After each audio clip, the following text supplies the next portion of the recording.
I call to order and welcome you to the Middletown, Ohio regular City Council meeting for Tuesday, October 15th, 2024. The first item on our agenda is the swearing-in ceremony for our newest council member, Mr. Paul Lawley. Mr. Lawley and Judge James Sharon, please approach the podium.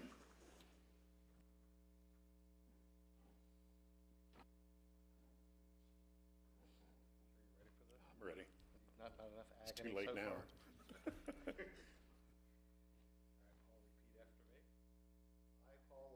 I, Paul Lawley, Do most solemnly swear do most solemnly swear that I will support the Constitution of the United States, that I will support the Constitution of the United States, the State of Ohio, the State of Ohio, and the laws of the State of Ohio, and the laws of the State of Ohio, and the Charter and ordinances of the City of Middletown, and the Charter and the ordinances of the City of Middletown, that I will not be influenced by any consideration that I will not be influenced by any consideration except that of merit and fitness except that of merit and fitness in the appointment or discharge of employees, and the appointment and discharge of employees, that I will not make or authorize that I will not make or authorize expenditures of public money expenditures of public money other than for adequate consideration other than for adequate consideration and efficient service, and efficient service, and that I will in all respects and that I will in all respects faithfully discharge the duties faithfully discharge the duties of the office of City Council Member of the office of City Council Member of the City of Middletown, of the City of Middletown, Butler and Warren Counties, Butler and Warren Counties, State of Ohio. State of Ohio. There you go, man. Thank you, Judge. And that you'll stay for at least 4 years. Well, I hope. 6, 8. Didn't think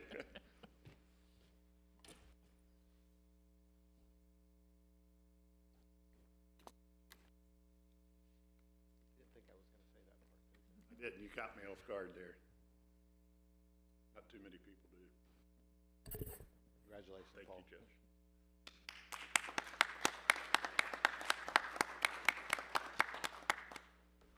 Thank you very much. And congratulations to Mr. Lawley. We'll speak more about that. So please now join me for a moment of meditation, followed by the Pledge of Allegiance to the American flag. You will hear 3 taps of the gavel when it is time to stand. Please join me in a moment of meditation now.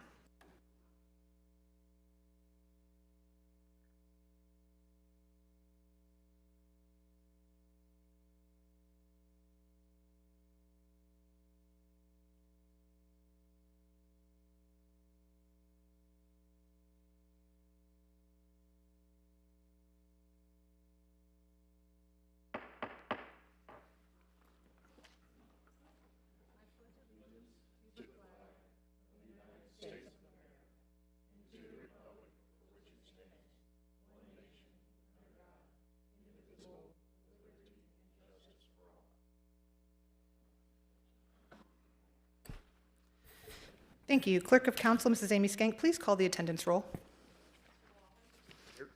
Mrs. Carter? Here. Mr. West? Here. Mr. Horn? Here. Mayor Slamka? Here. Thank you. The next order of business is citizen comments. Do we have any citizen comments this evening? I have not received any cards. Okay, does anybody have any cards that they'd like to turn in? No? Okay, then we will continue on to the next item on our agenda, which is our council comments. We will begin to my left with Councilmember Lawley, followed by our Councilmember Carter, then to my right with All the business individuals and the community members who sent letters of support for me, the police union, the fire union, the AFSCME union, and all the city employees who I've worked with over the last 2.5 years. I promise you that I will work hard in this position, and I truly believe that my job is to make Middletown a better place, and I think the 5 of us will continue to do that. So thank everybody very much, and I look forward to the next year, and then hopefully, as the judge said, 4 years after that. That's all. Thank you. Mrs. Carter? Oh, Oh. I forgot one thing. Yes, Mr. Lawley. Sorry. I apologize. It's fine. See, I got so excited. There are a couple things that I need to say, and to begin with, as I started to say, I will be positive in my support for Middletown. So one of the things I kind of like to do in my council comments here is to talk about what I call some of the gems of Middletown, and I'll try to do that each meeting. The first group I want to call attention to, who's just been a gem in Middletown, and these guys just started their work last week, and that's the Light Up Middletown Grandpa Gang. So those guys are going to spend the next 6 weeks setting up one of the coolest events Middletown has, and that's Light Up Middletown. If you've never seen it, try to get in there on a weeknight. You can probably get through the drive-through at McDonald's while you're there, because that's how far back the line goes. And that just tells you how much of an event Middletown has, that people from all over the area come. Those guys started last week, which is great and fine when the weather is 70 degrees, but those guys are going to be out there tomorrow morning when it's 31 degrees setting that thing up. So thank you to them. The next group I want to say thank you to is Start Skydiving and their humanitarian efforts for the hurricane relief down south. They began deploying critical aid within 36 hours of the destruction of the original hurricane down south, and they actually got there with loads of stuff 5 days prior to the arrival of the military aircraft. They flew 103 hours and delivered more than 45,000 pounds of supplies to remote areas of Tennessee, North Carolina, and such. And John Hart's businesses have donated, in addition to the aircraft, pilots, fuel, and ground support, 4,000 meals, 9,500 watt generators. 2 or 3 weeks of being down there, you know, I got to come home to a warm, nice bed and a house that wasn't knocked over. So it really gives you an appreciation for and the sorrow these people are going through. So thank you to Start Skydiving and the citizens of Middletown who have helped out. Now that's all I have. Thank you very much, Mr. Lally. Mrs. Carter. I'd like to congratulate you, Paul, your new seat. Thank you. Looking forward to working with you. And I'd like to say I've been riding around Middletown, and we are making progress. I see shovels everywhere, especially behind the community center. And on the 18th Avenue, they're installing new pipes and even going out to Renaissance, the parks. So we are making progress, and I am really proud of Middletown. Mayor? Thank you, Mrs. Carter. Mr. West. Thank you, Mayor. Good evening. Congratulations, Paul. I sincerely look forward to working with you over the next couple of years. I think your service to this city is unmatched. What's it been, 50 years, 60 years? But I'm only 23. but no, I'd like to echo some of the comments that were previously made. Thank you to the citizens of Middletown and Start Skydiving. I was following a lot of the media covering their efforts and our citizens' efforts for the hurricane relief. So that was quite a feat. So thank you, everyone. As well, Councilwoman Carter said, we can see a lot of progress around the city. If you've driven past Goldman Park this week, you'll probably see the crews are out there starting to install some of the new playground equipment, which actually goes rather quickly. With that said, Park Board this week, we did receive a few concepts of what a new and improved splash pad could be for Douglas Park. That's something that we've taken very seriously the last few months. And so we're working with a couple different vendors, and thank you to the city staff that have really brought that forward to us. That's all I have, Mayor. Thank you. Thank you, Mr. West. Mr. Horn. Welcome, Mr. Lally. As we are hearing, we're seeing that a lot of progress is happening in our city. And we also had a groundbreaking for the Aquatic Center, something that will help our citizens enjoy family time. And again, we have a deal in place with the YMCA for a generation that an adult can get in for $10 and a child can get in for $5. And to answer the question that's on the internet, I actually talked to the director, and that is a day pass, meaning that and I have a single mom who's actually my banker, and she asked, can I take a Zumba class while my kids, who are teenagers, enjoys the aquatic center? And I made sure that I verified it, and the answer is yes. So you can actually enjoy the Y, and the reason why is that's going to encourage membership to the Y. If you keep coming and coming, you're eventually going to spend the amount of money that would be for a membership. So hopefully that answers that question. About a year or so, less than a year ago, Tal Moon sat where Mr. West was, and I keep repeating this assignment that we have. And he said, do not plan for the next 5 years. Plan for the next 10, 20 years, the next generation. And you're seeing that. You're seeing that with a community center that desperately needed an update, that needed to be grown. You're seeing that with an aquatic center. You're seeing that with splash pads that will hopefully weather Ohio weather. And one more thing that now we have that we're going to be entering into this century. I have a nice letter here from OKI, and the city of Middletown has been awarded a grant of $1.4, almost $1.5 million for EV chargers.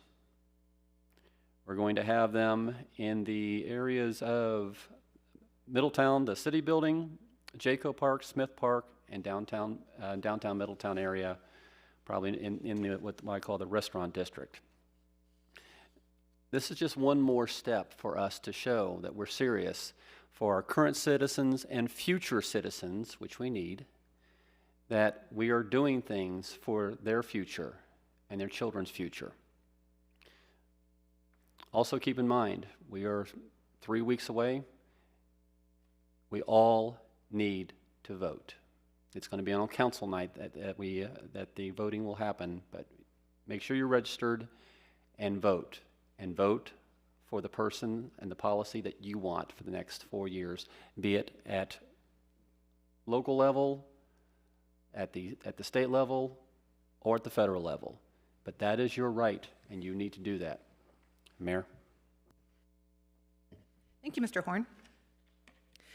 There are many events in Middletown to highlight in October, and I have several comments this evening, so please join me in about 5.5 minutes or so. First of all, I wanted to welcome officially again Mr. Lally to the council. It is a lot of work to serve on council.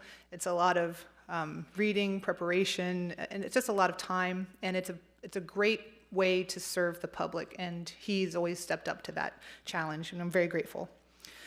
So we'll go and start with Sorg Theater, located at 63 South Main Street. Will be showing the cult classic Night of the Living Dead this Thursday, October 17th at 7 p.m.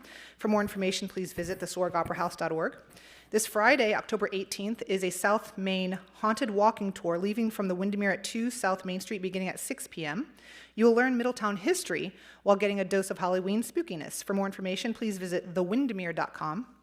If spooky is not your thing, but you love paisley and purple and amazing music, you may want to attend the Prince Experience, a loving tribute to Prince, this Friday, October 18th at 8 p.m. at the Sorg Theater located at 63 South Main Street in downtown Middletown. Tickets are on sale now, and you just visit sorgoperahouse.org for more information. This Saturday, October 19th, there is something for everyone, starting with Middletown's Spooky Car Show and Trunk or Treat. The car show begins at 2 p.m. with Trunk or Treat taking place from 6 p.m. to 8 p.m. For more information, please visit Middletown, Ohio Events on Facebook. From 10 a.m. to noon this Saturday is the Paws Zombie Walk and Furry 5K, starting at Gravel Road Brewing, located at 916 First Avenue in downtown Middletown. From 2 p.m. until 7 p.m. this Saturday is the annual Chugs for Jugs Pub Crawl Run Walk, starting at the White Dog Distilling Company, located at 1357 Central Avenue in downtown Middletown. And you can finish up your Saturday, October 19th with Jazz and Spirits Spookeasy Lounge from 7 p.m. to 11 p.m. at the Windermere, located at 2 South Main Street. For more information on all of these Saturday, October 19th events, please visit DMI's website, which is downtownmiddletown.org. The City of Middletown's water reclamation facility, located at 300 Oxford State Road, will open its doors for the first ever community open house on Wednesday, October 23rd from 9 a.m. until 5 p.m. This unique one-of-a-kind facility allows the water in Middletown to be among the best quality in the region and the state. The interactive event will include tours of the different stations throughout the facility, educational posters describing the process of water reclamation, and light refreshments. For more information and the link to RSVP, please visit Middletown, Ohio events on Facebook. The manufacturing forum Forging Tomorrow will take place next Thursday, October 24th at the Event Center of Middletown, located at 3907 Central Avenue. Registration and networking is from 8:30 a.m. to 9 a.m., and the forum and discussion is from 9 a.m. until 2 p.m. To register online, please visit Middletown, Ohio events on Facebook. Later that same evening, have some ghastly fun at the Horror Film Trivia Night on Thursday, October 24th from 6:30 p.m. to 8:30 p.m. at New Ales, located at 1330 Manchester Road in downtown Middletown. Enjoy a great pizza from Steel City while you are there. For more information, please visit newalesbrewing.com. Saturday, October 26th is Middletown's 3rd annual Family Fall Festival from 12 p.m. to 5 p.m. in Sunset Park. This year features the Cincinnati Circus, Michael Williams from American Idol, and Cincinnati Bengals mascot Houday. For more information, please visit Middletown, Ohio events on Facebook. That night, Saturday, October 26th, the annual Ghost and Ghouls Halloween party begins at 7 p.m. and goes until 1 a.m. at the Windermere, and they want you to know that the juice is loose. This is a great 21 and over ticketed event, and costumes are required. For more information and tickets, please visit thewindermere.com. Come out to your favorite local comic shop for the first ever Booktoberfest held next weekend, October 26th and 27th. Enjoy $1 comic books, 50-cent comic books, and much more. The event begins both days at 11 a.m. and ends at 6 p.m., located at Crooked Dog Comics Gaming Annex at 1371 Central Avenue in downtown Middletown. For more information, please visit crookeddogcomics.com. We would like to cordially invite all Middletonians to save the date for the 2024 State of the City Address on Tuesday, November 12th, to be held at the Event Center of Middletown, located at 3907 Central Avenue. In addition to the address itself, there will be a performance by members of the Fenwick Fortissimo Chorus, a short State of the City Health Address by Health Commissioner Jackie Phillips Carter, and the presentation of the Robert Sonny Hill Jr. Humanitarian Award. Light refreshments will be provided. For more information, please visit the city's Facebook page. We hope you'll be able to attend to learn more about the city and to see the updated event center of Middletown. As a reminder, the City of Middletown accepts applications for our boards and commissions throughout the year, so if there is something that you have an interest in and you wish to give back to your city in this way, please do submit your application. To learn more, please visit the city's website at www.cityofmiddletown.org. Lastly, and as always, there are many ways to get involved with your community and give back. Join a board or committee, run for office, apply for a job with the city, volunteer at the hospital, pick up trash in your neighborhood or park, plant a garden in your yard, smile at a neighbor, find joy and satisfaction for a job well done in whatever work you do, or just have a positive and giving attitude. Find something that you can do regularly and give back. We are all connected and we are all in this together. The care of our city is an adventure in which we all get to share. That is all for me tonight, and this concludes our council comments. The next item on the agenda is our city manager reports. Acting City Manager, Mr. Nathan Cahall, you have the floor. Thank you, Your Honor, members of council. Thought we'd start today real quick and want to be mindful of the judge's agenda. We can kind of hit upon the court's budget here first. Really, when we're looking at the municipal court's budget, you know, the heavy lifting of part of this budget, as you can see, is the personnel costs for the court, because they're in the people business, they're a service entity, and so of the $2 million plus budget for 2025 proposed, about $1.9 million and change is actually in the personnel costs. As you'll see here in the budget for Fund 250, no real major fluctuation in expenses for non-personnel. And, you know, some of the personnel costs are just based on some step increases, some longevity payments, and some expected health insurance increases. You know, it's wonderful to have the courts here in our building. They provide exceptional service to not only the city, but also some surrounding townships and the city of Trenton. And I'm sure if anyone has any other questions, obviously the court administrator and the judge are here. But like I said, it's fairly straightforward and vanilla this year. Any questions or comments? No, all right, thank you. All right, thank you. We'll allow him to be on. No, thank you, Your Honor. So I wanted to start here, just a little bit of a recap from our meeting, our past meeting here. We've done a little bit of refining here. We found a small bust in one of our Excel sheets or whatnot, so we're looking at currently a little bit slightly higher projected general fund reserve balance than what was previously projected in the original proposal. I think that goes to maybe Mr. West's thoughts and direction, maybe considering leaving a little bit more meat on the bone for some opportunity reserve throughout 2025 and even into 2026. As was communicated in the Friday letter to you folks, staff has also re-examined and reconsidered a few other proposal components for some general fund expenses and has reduced a few line items and removed a couple proposed positions, which honestly probably puts us in a better, more comfortable position as we encounter any unexpected expenditures or opportunities into 2025. And I think to address one other comment I've heard offline as it relates to our police division. It's actually a little hard to follow, and I understand. So the current proposal that'll be in front of you for November will be the addition of 2 new patrol officers instead of just the 1 there, but with the additional support staff for the jail and for dispatch. The one thing to keep in mind, though, is you may look at your uniform patrol unit within the division, and you're like, well, it doesn't look like there's a net 2 officers. Keep in mind that the police chief, in response to our division assessment that was conducted probably about a year and a half or so ago, you're going to see some of the sergeants actually shown for budgetary purposes in a couple of the other different work units to reflect that for professional development and for training purposes and the like, that we're going to have a little bit more formal assignment of supervision or administrative oversight of some of those work units, whether that be dispatch, the jail, records, and the like. Not to say that those officers are going to be shining a seat with their derriere day in and day out. No, nothing more could be farther from the truth. It's that, yeah, they'll have some primary scheduling, some administrative paperwork, some oversight, some personnel issues, but they'll still be on the road as well. Also keep in mind as well, we only have 5 SROs this year, so that also brings back another officer for patrol operations and the like. I'm happy to report, just actually talked to the chief today, and I think I saw him here if I misspeak.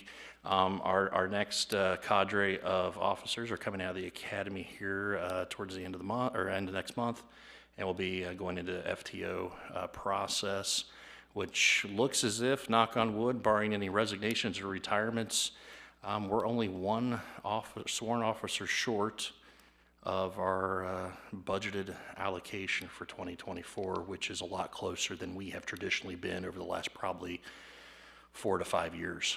So we've caught up on our staffing, at least compared to budget. And as you know, the proposal is to have 2 more sworn officers on staff in 2025 to be hired. So some good news from the staffing. Can't say that when I first came here 3 years ago that was the case.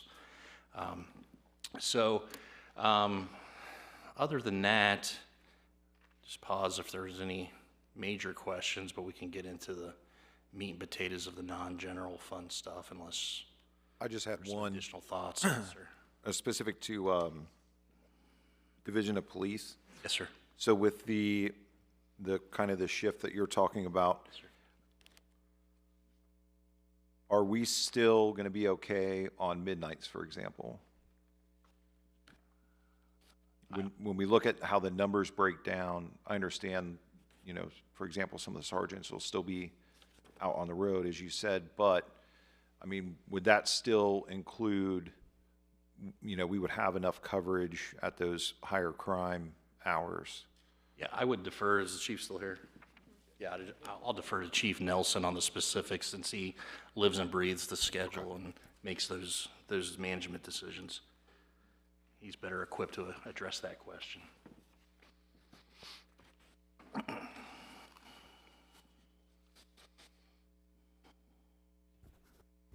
Council, Madam Mayor. So discussing with the city manager, we have broken it down to, for 2025, looks like we'll have approximately 47 officers in uniform patrol.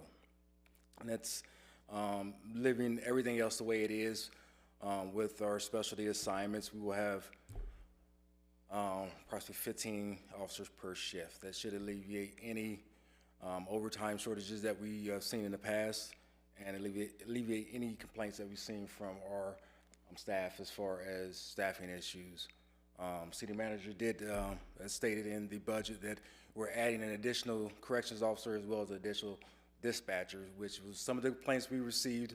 We did exit interviews from those who had left. The younger officers were forced to fill in those positions, which quite frankly, if you're a police officer, you want to do police work. So adding the additional CO and additional dispatchers should get rid of any of those complaints you heard in the past. But it will, having those additional officers on the street will help cover the street as we want to. You're comfortable at 47? I always take more if you want to get Yeah. Our goal, so my goal is, I stated in my interview and several times before, is to put as many uniform patrol officers out on the street as we can. That way, visible patrol is the biggest deterrent of crime in the city. You guys understand, I'm sorry, you understand that the East End is expanding faster than we can keep up with. So our goal for 2025 also is to realign the beats. Currently, there are about approximately 6 to 7 officers on the street. We want to add 2 additional beats to the east end of the city. Right now, there are only 2 officers covering that side of town. So if you ask me, yes, I'll take anything you give me. And we will put that to use on the east end of town, where it is the fastest growing part of our city. One additional question, I noticed for narcotics, there was a drop in 1. Yes, sir. Are you comfortable with that? I mean, is the drop in 1 going to be the uniformed officer with narcotics, or is that undercover? That was one of our covert officers. It's really undercover. Undercover is just the known term, but it's more or less a covert officer, which is a non-uniform officer. Yes, that was reduced in the budget for 2025. Okay. Again, you're well aware that the drug problem we have in the city, that additional officer would be helpful to Sergeant Wilcox and his team, who have done an exceptional job of taking over our POP unit and dealing with our homeless and our drug issues at the same time. Before I came in here, I was late. I was forwarding a report that was asked for from the city manager that will show council and the mayor the amount of work and the things they've done in 2024. Yeah, I mean, that's kind of the not concern, I shouldn't say that, but when we look at overall, staffing as a whole from a public safety aspect, knowing that the city's growing, not only footprint rise, but also, the populations are moving, and the East End is quite far from here. So I don't know, maybe we can have more discussions on it, but I really, especially with narcotics, wouldn't want to see a dip. Sergeant Wilcox and his team has taken on an additional responsibility. So, losing that will kind of hurt his progress and doing what he needs to do to help filter out some of the complaints so that the uniform patrol officers do not have to take those complaints on the street on a day-to-day basis. Yeah, no, I agree, yeah. So I guess I have a couple questions in regards to the police part, and then some other questions, general fund questions. So I have a couple concerns. One of my concerns is when I hear you say that these 2 sergeants were pulling off the streets and putting in to do administrative work, that they'll also be able to patrol the streets. I just have trouble as a former public safety officer and seeing stuff like that. I know those guys, I find it unlikely that they're going to be able to get out on the streets. I mean, scheduling, that stuff takes time. Scheduling and doing the administrative stuff, and we need that. That's why we structured that the way we did when we brought in the additional deputy chief and the additional lieutenant, is to get that command structure in the Division of Police so that our promotional process was we had more people to choose from. So I'm just having trouble seeing that those two sergeants who are being pulled in to do administration work are also going to be able to go out on the streets and patrol. That's one concern I have there. The other was along the same lines with the narcotics officer. Here we are, we've been building this structure in the police department, and all of a sudden, what's the biggest crime in Middletown? I'd say drugs. So we're going to reduce the narcotics division, and we have this $500,000 about in the opioid settlement fund. I think we could take $100,000 from that opioid settlement money and fund that narcotics position so Sergeant Wilcox and his team don't fall behind. That's just a couple of the concerns I have in the police division. When we originally kind of thought about what we're going to have to do in the public safety in the future, we had a conservative effort that by 2026, we needed to get our total authorized strength in the Division of Police up to about at least 90, and that's a conservative effort. If we don't do that, with this growth we're having on the East End, and we're not prepared from day one when stuff opens up there. I mean, that going from 80 to 90 was 10 additional sworn officers to be on the streets. And I just see, I'm concerned that pulling two sergeants in and, okay, we're going to pull one officer from narcotics. It's just, I mean, one officer is all the addition you're getting on the streets, and there's no way. I mean, that person can't work day turn 3 to 11s and midnights. That's my concern. And Councilman Carter, a few weeks ago, we talked about we're going to have a police substation out on the East End. We're just going to not simply an office, but a true substation like your larger cities have precincts, and you know, because we got to do fast turnover out there. So we get this exit growing out there on 75. We want people to come to Middletown, so we've got to deter the crime before we get things going there. So that's why I think we need to relook at that. Did you want to speak to any of that, about the two sergeants, anything at all? I can. Traditionally, the two sergeants right now in our current command structure, one is assigned to the jail, which takes a lot of time. That is a daily assignment that he has very little time to patrol the street. We don't use him. Traditionally, we haven't used that sergeant as a patrol sergeant or a uniform sergeant. He is kind of dressed down because he is running back and forth from the jail to his office to handle the different things that come along with supervising the jail. The second one, which is kind of new, was old but new, is reassigning a sergeant to be in charge of our dispatch center. Again, the dispatch center takes a lot of work to maintain. Currently the dispatch sergeant also helps with, they call it attack officer, which that officer is responsible for all the warrants that come through the courts and to leads, which is how we see when someone has a warrant or any other information. So it is time consuming. It leaves them very little time to do anything other than that. The scheduling takes a lot of time as well. As Councilman Lally said, we're making it work right now. Honestly, I don't. Once we get things in place, I don't know if there'll be time for that, but we're making it work. The substation, Councilman Lally is right. We're going to need a substation to be as efficient as we can as a police department. We will need a substation on the East End to be able to process people without bringing them to jail. There are some crimes that we can write summonses for and process them into our system and not bring them to this side of town to get them back on the street as soon as possible.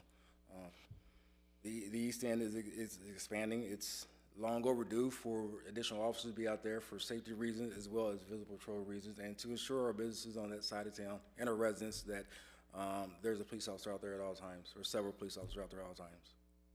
And just a clarification, We will be paying for 2 new patrol officers. Is that correct, Mr. Cahal? Yes, ma'am. Yeah, that's been changed. One, yeah. Yeah. But only 2 additional going to patrol, and one of those, are they coming from narcotics? So essentially 1 additional on the streets? We were raising that, correct? I thought that got changed. Yeah, the original proposal only had an additional officer proposed for patrol, along with the addition of those support staff members. Based on council's feedback, the new proposal, this is just an update to council tonight, that you'll have a first reading on for the first meeting in November, would have 2 additional officers and shown in the patrol. You know, I think keep in mind too that the police chief, you know, there's so many sworn officers. For budget tracking purposes, these sergeants, these officers are shown in certain areas. It doesn't mean that on any given day that can change by the police chief as he manages and his team manages the department. Not to say that, you know, there may be some structural things that I think new command staff here will be able to feel out over time, you know. For instance, you know, in the dispatch, you're showing both a sergeant and a lieutenant, you know, depending upon needs of the department, operational needs, that, you know, that sergeant may go or that lieutenant may go to elsewhere to function on other things. I mean, those are some of the considerations to keep in mind. With this hire of 2 new patrol officers, what will be our authorized level for 2025? I believe we'll be at about 80, I think we're at 84. It will be 84? Yes. And the plan is? In terms of all sworn officers. Okay. So that includes not just you know, our From the chief on officers. down, that's Yes, 84 exactly. sworn on. Got you. Yeah. And you had mentioned that the goal that was proposed a while back was to have 90, authorized level of 90 by 2026? Was that the plan? Internal discussion was, we're going to have at least 90 officers by 2026 to be prepared for the town mall and the Renaissance Point areas. And that was authorized level, correct? Yes, Okay. from the chief on down. Okay. With going from 80 at that point to 90, the thought was those it's going to take 10. Those 10 are going to have to go to patrol.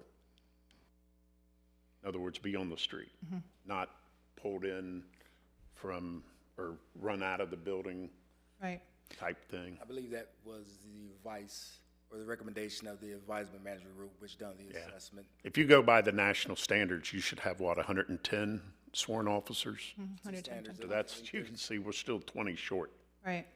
But looking at this, though, if our authorized strength is going to be 84 for 2025, and we're looking to be at 90 for 2026, there's a bit of a gap. That's more than just 2 officers a year. So that, I think that's a conversation we would also need to have. Yes. Anything else? I do. Yes, Mr. Horn. Just visiting the remote location, because there's actually going to be a building on Dixie Highway when the fire chief moves into his new building over Renaissance. So help me out, because I see it as a great location for you. It's a building we own. It'd be easy to renovate. You'll be able to get to the high school, middle school relatively quickly to help your SROs in an event. You'll be able to service the east side quickly, and then also help your officers converging from here to the middle of the city.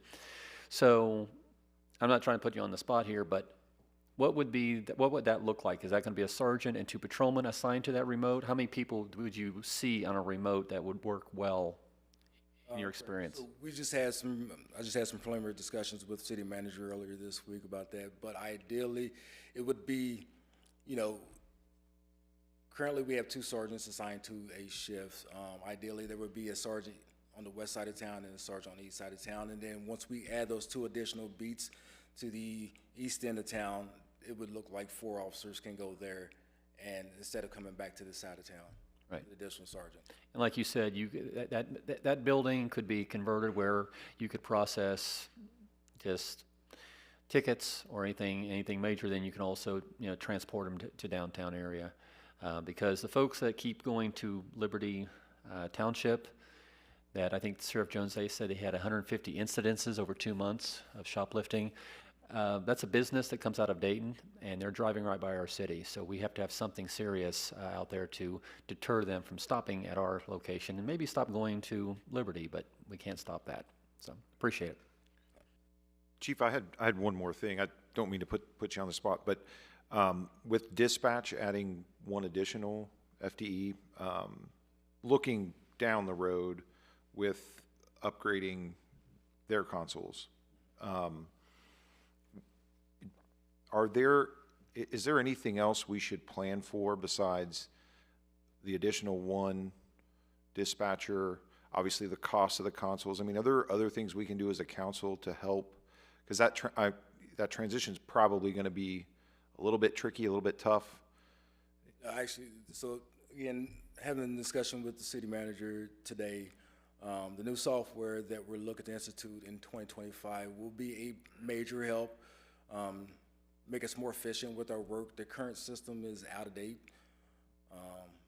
It will be, I guess, as I explained to him earlier, it would be easier for this transition for our officers because when we made the transition a few years ago, we had older group of officers who were reluctant to that change. Right now we have a really young department, which technology is their thing. They're really quick to adapt to it. So getting that into place and getting that started, the new software will help us out tremendously. It will allow us to communicate with other agencies such as Trenton who are on the same software. We can look up information. Right now we have to go to 3 or 4 different programs to find one piece of information. The new software allows us to just pull up one screen and find all the information that we needed. So the new software that we're looking to institute in 2025 will be a major help to helping us be more efficient and more productive as a police department. Thank you. Chief, we keep saying we don't want to put you on the spot, and we do. Could you make a wish list?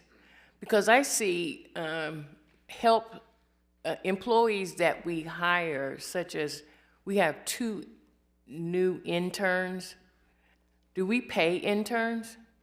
I would defer to Begrudgingly, but yeah. Okay, why do we need them, the interns? Pardon? Why do we need them? If we're paying them, why do we need them as opposed to using that money to get more officers? Because like everyone is saying, out there at that Renaissance, we'll have a lot of, what do they call that, grab and fly? Mm-hmm. And so we're gonna need officers out there in that area. So my suggestion is we eliminate interns. Maybe you could get a volunteer, someone to volunteer to come in. Sometimes people are looking for volunteer positions as opposed to, and use that money. We need at least 90 officers. If the national standard is 110, we're really behind, and we're trying to progress. And we need to take a look at other people that we're hiring in here. And you still can't call on the phone and talk to a person. You can call on the phone and you get recordings. So what are we hiring a bunch of other people for? So my suggestion, we look at our staff and think more of our officers, our correctional officers. Think more of the sergeants that's inside the jail. Think more of the dispatchers, because that's the health of our city. The health department, police department, those are really what will keep our city healthy. So just take a look at the people that we keep bringing in to not answer the phone. Thank you. Any other comments or questions, especially for Mr. Nelson, or Mr. Chief Nelson at this time? No, I was just looking at Chief Snively back there. I think he was glad he went to the fire academy, not the police academy. Easy time, easy time. All right. Thank you very much, Chief. So I do have a couple other general fund. Certainly, certainly. I have a few, and I apologize, being that I wasn't at the last council meeting, I didn't have the opportunity to ask some questions about the general fund.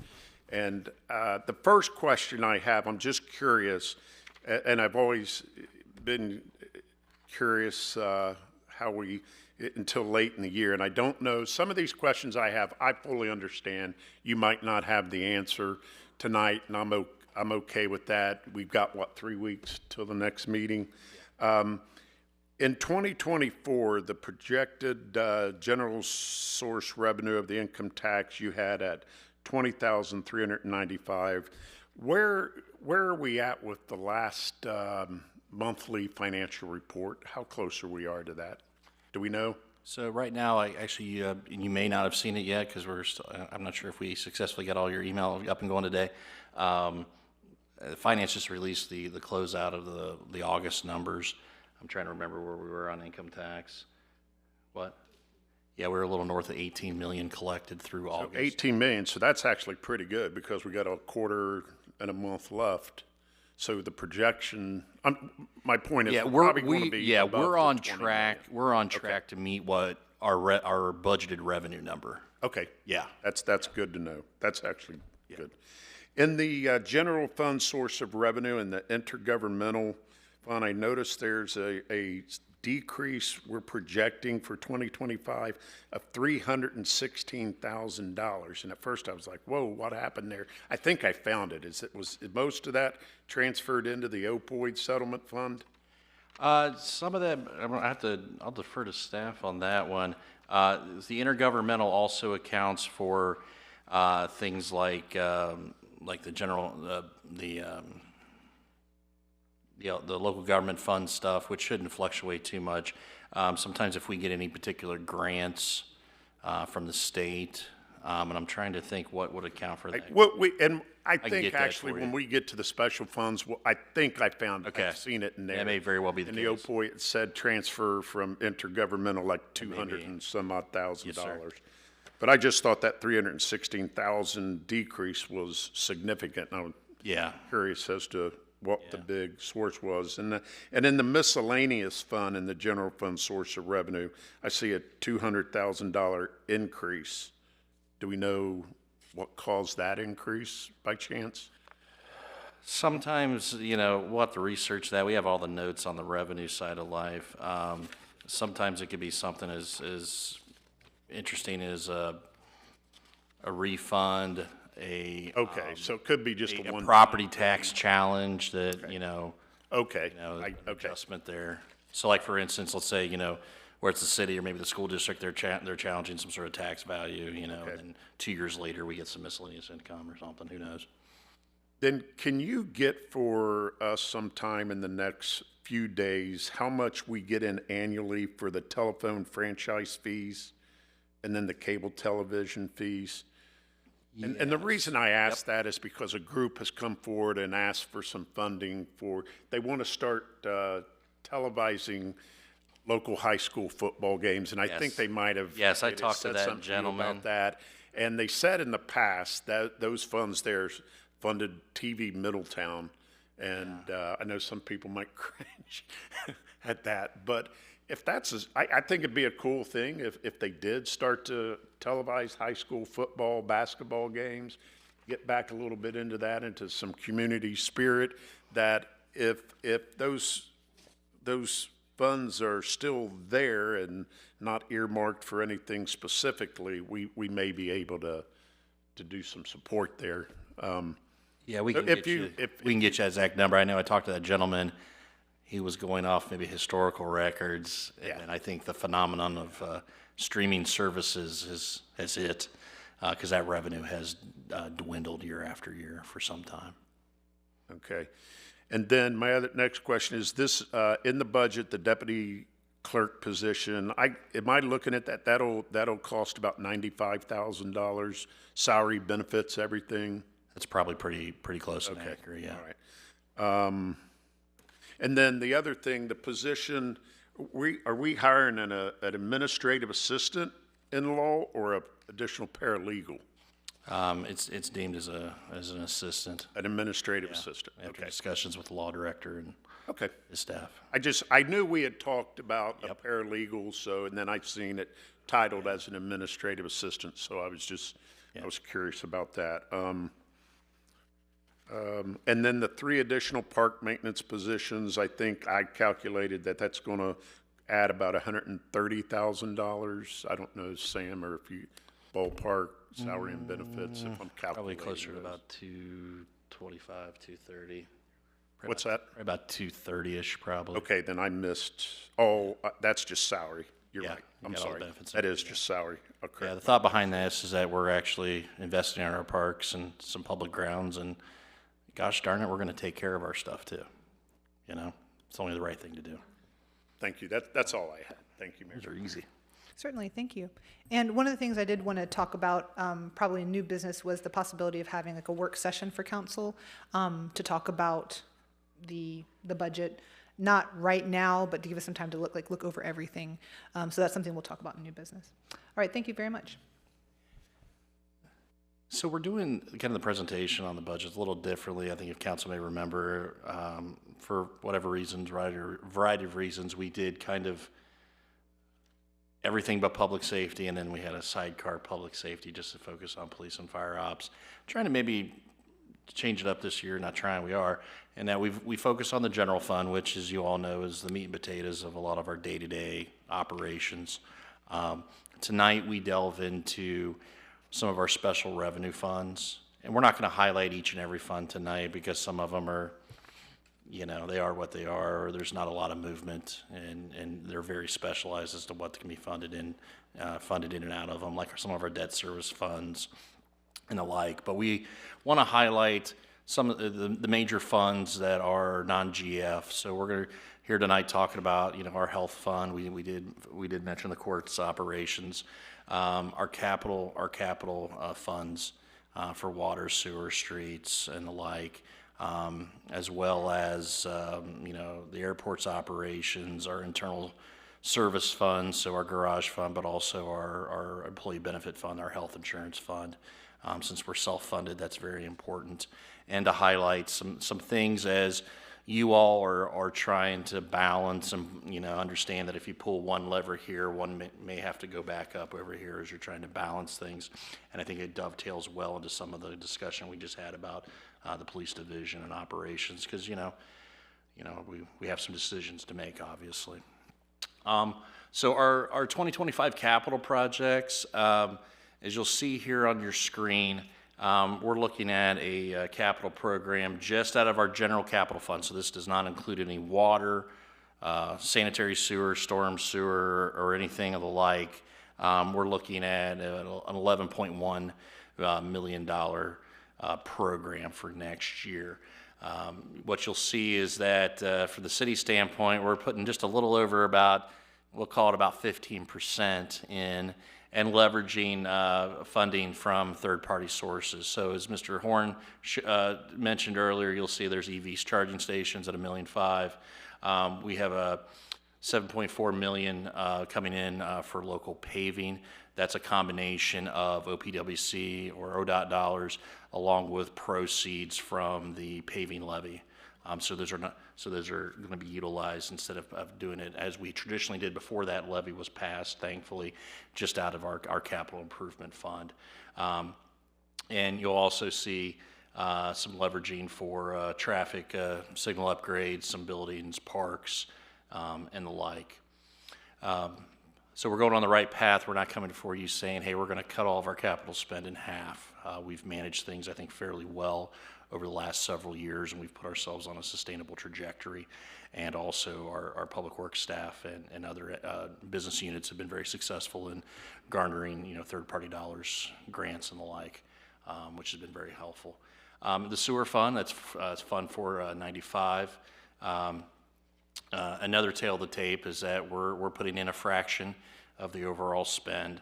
One of our biggest projects that you will see, other than just general system replacement. So that's just our general replacement. We try to be on a schedule, but also more of a needs-based schedule, that although, you know, a sewer pipe should last, you know, 50, 60, 75 years, you hope, if through our investigation and cameraing and testing and the like observations, sometimes we have to replace pipes sooner rather than later, but we are trying to invest upwards of $6 million for the foreseeable future into system replacement, which was factored into the utility rate increases that were entertained and ultimately passed by council here in the recent past.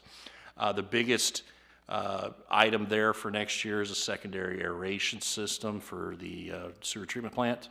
That will be I believe, a DEFA loan application whose debt service is already programmed into the long-term financial plan for the utility. And it's predicated on why we asked for some rate increases recently. For the water fund, continuing investment into our water system with really just a little over 10% of city dollars as we leverage other funding sources, whether that be for system replacement or facility upgrades and the like. And like I've said before, this is going to sound like a broken record, but our utility rate structure is in place now that can absorb some of these costs, some of these that will be leveraged through a debt vehicle versus those that will pay cash on the barrelhead.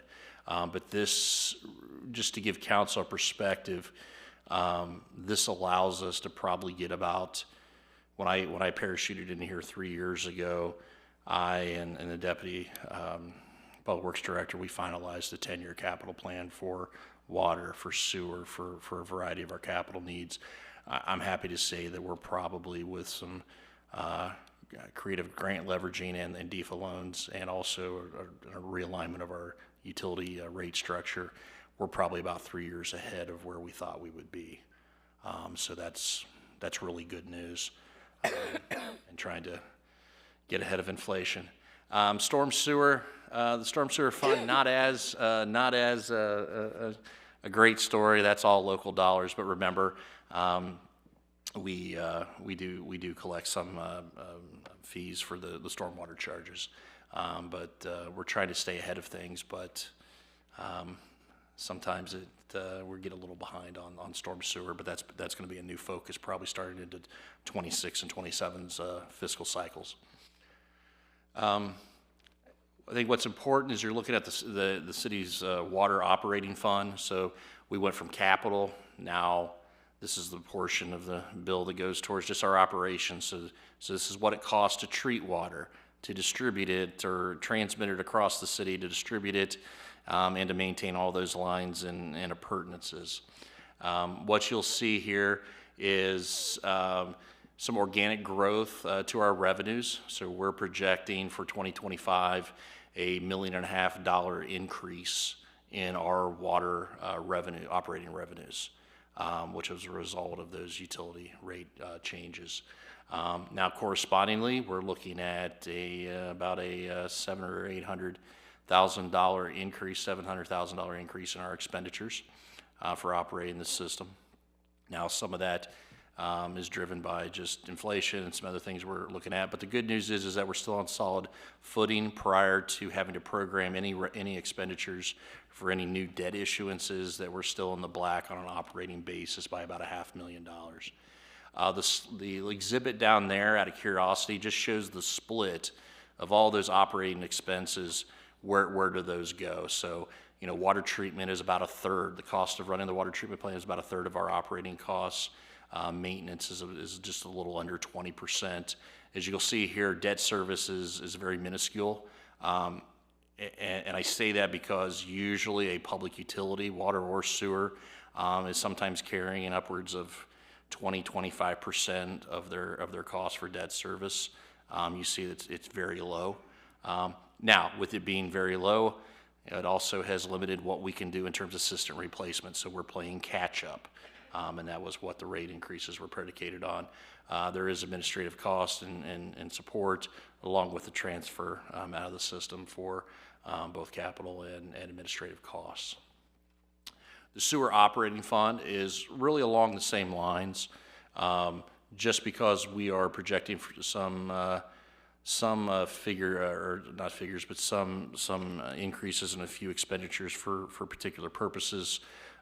In the very near term, you're seeing a proposed deficit spend of about $250,000 next year, which honestly, that large of a fund and operating system is that it'll probably be still in the black. We typically of our operating accounts and operating funds, we're returning anywhere from 5 to 10%, depending upon the department, of appropriated funds back into the carryover balance. So although that does seem a slightly upside down, I'm fairly confident that we'll still add to the carryover balance. But as you can see here, I think really the only difference is the sewer system is carrying a little bit more of a debt load, but still very diminutive in comparison to what you will see across the industry and the like.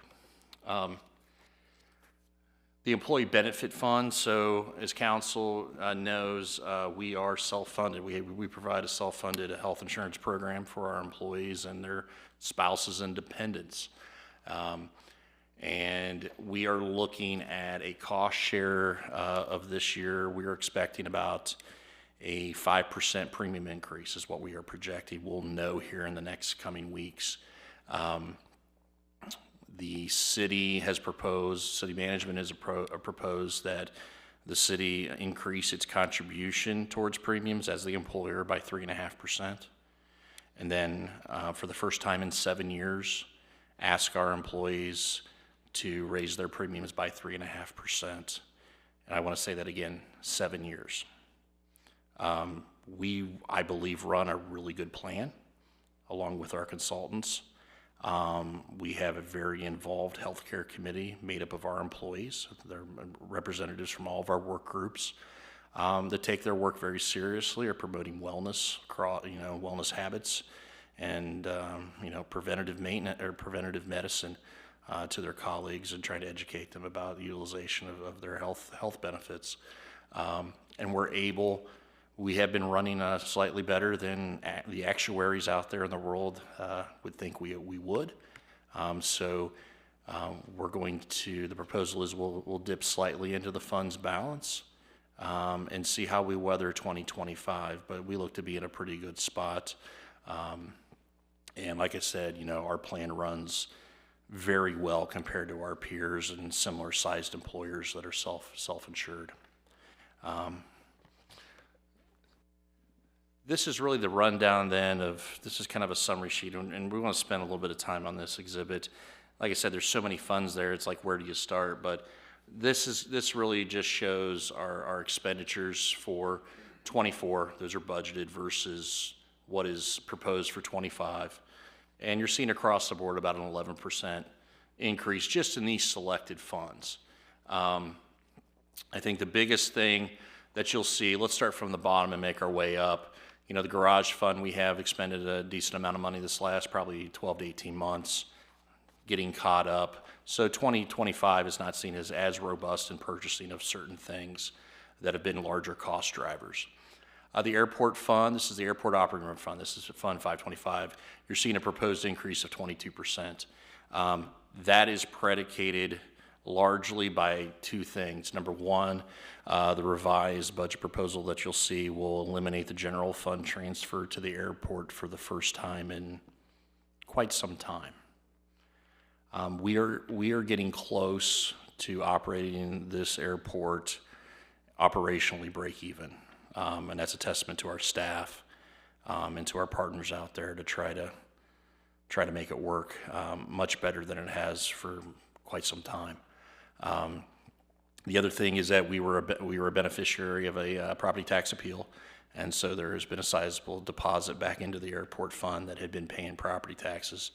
And so we are proposing to use those one-time funds to make some capital improvements out at the airfield in terms of improving the hangars, new roofs on some of on the Jets hangar and some others, as we also leverage federal dollars on probably a 90-10 split. But we're trying to catch up on deferred capital replacement costs that there just hasn't been money for it for years. Like you said, the sewer operating, you're seeing a very large, or that's got to be a typo there. Actually, it's not. We have some costs there in 520 of that very large sewer plant project. Nuisance abatement, basically staying kind of where we're finding where it is. We can always transfer in if we have to. And I think the bigger thing, because I know the opioid fund has come up, in that, and I think let's focus on that one because I think some of the dollars for the opioid fund, they're interrelated with both maybe some options we have in the police division for narcotics, as well as the health department's budget discussion. So we have a situation that wasn't envisioned when we were first developing the budget early this summer, in that there were certain expected and budgeted for revenues for the health department that have not manifested themselves. So we are looking at a lower end of the year fund balance than what was originally thought would be. This is going in as late as a couple weeks ago. So the original general fund proposal had only about a $95,000 transfer, or actually it was coming from the income tax fund, but any dollar from the income tax fund that isn't going to the general fund is, to some other fund is, not going to general. But we were looking at about a $95,000 transfer. Traditionally, let's take it over the last 10 years, with the exception of 2020 and 2021, the transfer has fluctuated anywhere from, let's say, about $115,000 to $150,000 a year to keep the health fund solvent. In COVID, you saw one year where there was about $390,000. The next year, probably just a little under $250,000. But over that span, even with those large spikes, and rightfully so because of the pandemic, we're looking at, I believe, about $158,000 as your average over the last 10 years. And we go up just a little bit every so often for inflation. We've had the benefit that the health fund has been very healthy. So actually, I believe it was this last year, I don't believe there was a transfer to the health fund, and the year prior it was a little bit smaller than the average. Where we're at right now is the new proposal will see an income tax fund transfer of about $250,000, I believe, $230, okay. So we're gonna have to up that, which reduces some general fund revenue. But we also have a structural issue because that just gets us to 2026. And then we're going to have to then decide, and council will have to decide on something that we thought we could maneuver, and we had another probably 2 budget cycles to fix. And so, as you'll see in the opioid fund proposal, so that's Fund 267, I believe, if my memory serves me right. Yes, it is. The proposal is to have around $400,000 appropriated out of that fund. $200,000 for personnel that would go toward the health department. We've examined, a proportional cost of a certain amount of FTE in the health department that goes towards risk mitigation and things related to, drug prevention or, risk mitigation. You also see then under other professional services, another $200,000. Those were earmarked for certain equipment and or other narcotics division expenses. So that's something I think that's a good discussion to have. Is there a desire to modify either one of those proposals, meet in the middle on something and the like? Because we have brought back a significant amount of police operational costs back to the general fund, really for 2 reasons. One, and this is planned, is that you build up some funds and a couple of the special revenue funds like 242 and 243 that are used for law enforcement purposes. And when they get to a certain level, you drain them down in a one-time fashion, usually for a specific piece of equipment or other long-term asset, or to cover some unexpected overtime or those kinds of things. And then the general fund swings back in after it's been supplanted a little bit, and it's like a grandfather clock. It just kind of goes back and forth over time. We had some issues here where we had a fund that the revenue that was expected actually to manifest itself in 2023 still hasn't come right now, and we've explained that to, I believe, council on a very large seizure. So we had to bring on book some police division costs back to the general fund faster than was originally modeled. So utilization of the opioid fund here, Fund 267, at around 200,000 was the genesis of that proposed appropriation. What we have proposed right now, utilizing the opioid fund, gets our health fund, gets Fund 228. It gets us through 2025 and probably through 2027, with probably the new normal probably being about a $200,000 a year to $250,000 a year income tax or general fund transfer into 228. So that's just food for thought. You know, there's some rationale behind this.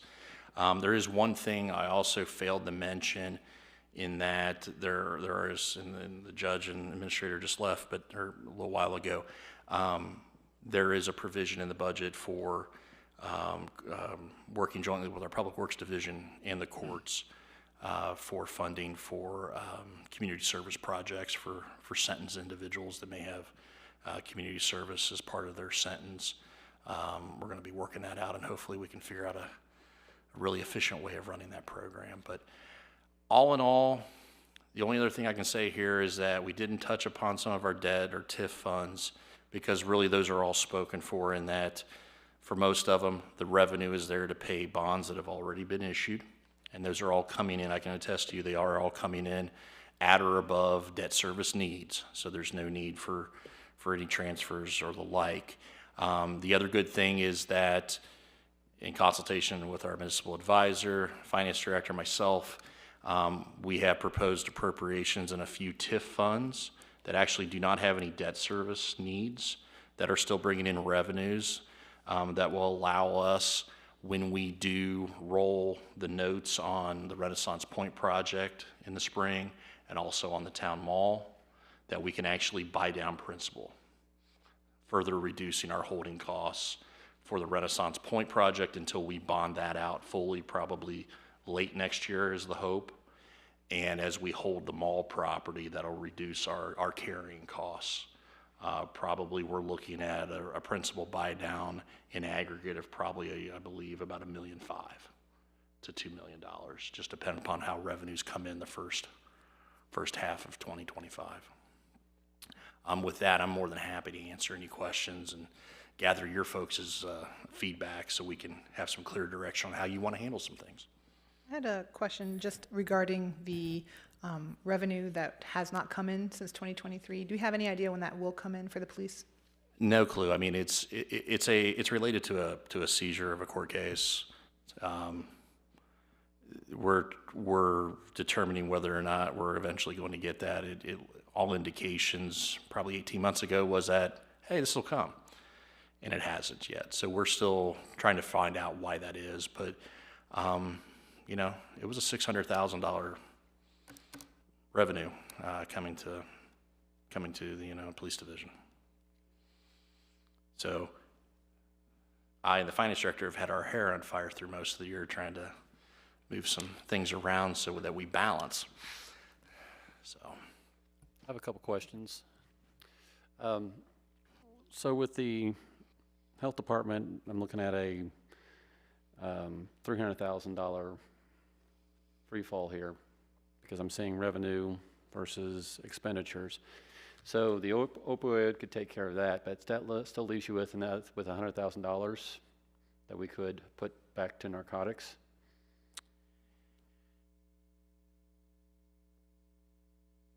say that again. I want to make sure I accurately. Right now, I'm I'm on page 25. So the health department, you have revenue of 700,000, you have expenditures projected for 25 of $1 million. So that's about a $300,000 difference. Mm-hmm. You said we have to close that gap because we need the health department to be whole. You have $400,000 for the the Ohio 1 opioid settlement. My thought is okay, we make that health department whole because the opioid epidemic is a health problem, but then also the opioid epidemic is a police issue that they have to take care of. So there's $100,000 we could put back and make sure that the narcotics officer's there. Next suggestion or thought is, give me a little rope on this, is that city council kicks the can down the road another year or so, and we take that $100,000 that's in our budget and gives it to the police department. And this is why I'm saying that. In 26/27, you're going to have a lot of this construction done. That means more people are going to be working here, more people are going to be living here, more money's coming into the coffers. I think that's accurate because these construction things that we're doing are going to happen. More businesses are going to be in here. We actually have a business that's going to be taking over in the research building. But I understand that's down the road. That's no guarantee. That's no possible recession that could happen to our economy. But we have to look positive, like we're actually going to receive these monies, and then we're not hurting our department, and we put that money back. But I would rather have an officer today than plan for something for us in the future that we can wait for 5 more years. Right, Amy? So that's all I'm saying is I'm being told that a police officer costs about $100,000. So if I can have,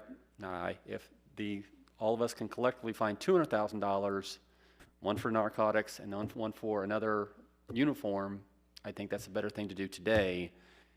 And then know that all this development at the town mall, Renaissance, and employers that are signed on are going to come, that revenue will come into our city, and then we can revisit that in 26-27.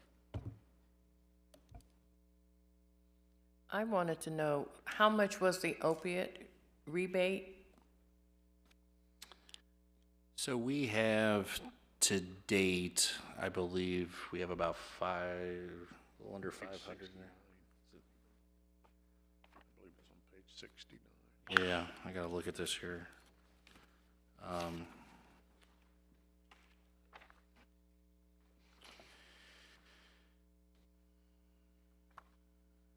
So we have received revenues this year that were not part of the budget, probably, I'm trying to think. Yeah. I think it's on page 69, correct? Yeah, except that the budget for 2024, Mr. Lawley, actually showed no revenue coming in. Yeah, I see. And actually, that's year to date. That's actually a good problem to have. So that's where we're adding the intergovernmental Yeah, 213,000 that I was talking about before. yeah, that's what we expect to get next year. We have had a few, so if you remember, there's about a half dozen or 8 different nationwide lawsuits that we're a party to, or the state of Ohio has been a party to. We have had a few that have recently settled, probably in the last 4 months, 5 months, that unexpectedly we get wired money as part of this settlement. So like most recent one, I think Kroger was one of them, maybe CVS on one, or Walgreens, one of the two. And so those weren't dollars we were counting on. We didn't want to budget for it just yet. So that's why you didn't see that reflected in the 24 budget. That being said, all things being equal, the $400,000 in the proposal right now to be spent out of this fund will bring, right now, I believe the fund balance down to maybe about $150-ish, about $150,000 just towards the end of the next year. The proposal wasn't to spend it all down in case there are other uses or other things identified. We can press that fund probably safely another $100,000. Yeah, my concern on this, and I see why you want to do that, but what's causing the health department to be that far over budget? And then if some of that causing them to be over budget doesn't have anything to do with drugs or anything like that, I have reservations about bailing them out with that opioid money. And I think it's imperative that we use this opioid money for that narcotics position. I think that's number one in my book. And once again, I want to do what we can to bail the health department out. But if we're bailing the health department out in areas that have nothing to do with drugs, with the opioid money, I have reservations about that. And it's a valid policy, position to have. So what, do we know what's causing the health department to be that far over budget? Yeah, I mean, there's two things. Just this year alone, I think we're probably about 150 or more under what we thought revenue was going to be, because some grant dollars that were expected, just, they're not happening. They're just not coming in. And this department, there's no issue. 90 cents on the dollar of the department's cost is personnel. Okay, About $1.1 million, and or that, so. they do a lot of work for Exactly, opioids. exactly. I mean, get that's the issue. So when you look at it, is that, there have been some personnel cost increases, some of them because of changes in the pay and benefit ordinance about a couple years ago, and some of it because of additional FTE added to the health department. It's a combination. Okay. Are there any other questions or comments for this screen? Not for this. I have something else on this special funds. Do you want to go, did you already cover it? Do you want to go back to it? It's about a different Okay. special revenue fund. Okay. So let's talk about the Civic Development Fund. Yes, sir. The Civic Development Fund is the money we get in for hotel tax, the hotel and bed tax, correct? Yes, sir. Okay, so on page 1 of the special funds, it says 2024 we budgeted $225,000, and in 2025 we're budgeting $525,000. So is this increase due to a carryover? Yes. Okay, but then on page 49, the beginning balance, so these numbers I'm getting confused on. The beginning balance of January 1st, 2024 was $365,364. Do we know what about the balance is today? And that, you can get that to me. I know you, I'm not expecting we can get you that to to answer you. that right now. Yeah. Here's where I'm going with this. And then I'm assuming the January 1st, 2025 balance of $443,000 you're showing there, is that a projection? That is a projection right now. We're going to be close to that. Okay, so then it says the 2025 projected estimate is $743,364 will be available in that account. Yes, that is And then in correct. expenditures, I'm seeing that you're going to spend $525,000 on contractual services. So I'm curious what that is. Yes. So traditionally, Fund 249 for civic development has been a fund that the city has utilized as a special revenue fund for various support of various civic groups or types of events, as well as some of the city's economic development endeavors. So that, drive, the development of the city. So for instance, on the economic development end of things, over the past, this fund has been used to fund, let's say at Renaissance Point, some of the geotech and maybe some preliminary engineering, for 40, 50 grand or here or there. I think we have actually used it also, I think it was, we're using it for some of the things related to Very Merry Middletown in terms of for civic development, civic engagement. The amount of the expenditure is number one, just to provide that flexibility going forward, because we have a sizable fund balance to just pre-appropriate it for contingency needs by and large. You can ask staff, I'm pretty tight, so I'm not one to just say, hey, let's blow through 249. There's a safety valve on a lot of things. The other thing is, and this is something that, I don't want to get hopes up or not, but staff is actually pretty far down in negotiations to perhaps present you with a contract as early as next month to have a air show at the airport next year as a new civic event. these dollars would go towards paying those costs, at least some of those upfront costs, as then we provide admission or sponsorship revenue to come in and replenish it. So about 150 of that, 525, is just for that as a hedge. Okay. I didn't know if there was a specific something big we were going to do with that. Yeah. And I guess, so using that for police officers for the East End probably isn't a civic development thing. Yeah, that's probably a discussion that Samantha doesn't want to have with the Auditor of State's office next Ben, year. can you help us Yeah, out here? yeah. I